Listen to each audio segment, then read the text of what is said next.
tolonglah jumpa sponsor. Betul awak sekarang dekat berdekatan dengan apa, aksesori Han Brother Aikam ada dekat-dekat dengan kedai dia.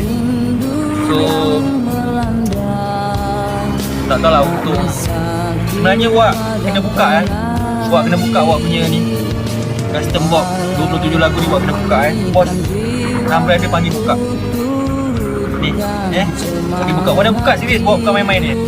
Ni nampak ni dia punya cable tie pun semua awak dah potong ni dah potong. Okay, awak kena pulangkan. Bukan nak cakap bukan awak dah buat wayang depan tu aksesori Han Brother hitam. Mak ai lajunya slow lah sikit bang, goyang tu ni. Ni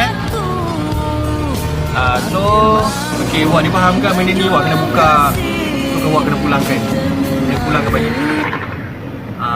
Tak tahulah apa masalah dia.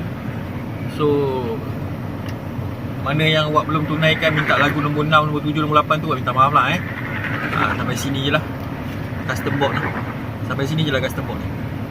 Okay, itulah awak nak bagi tahu. Mungkin dia punya harga memang berpatutan, banyak orang beli kan. Kalau korang pun berminat, boleh lah sambung awak punya legacy 27 lagu ni dengan harga 580. Kau tak akan dapat dekat mana-mana. Betul, kau tak akan dapat kat mana-mana punya harga 580. Tapi buat sampai sini je lah.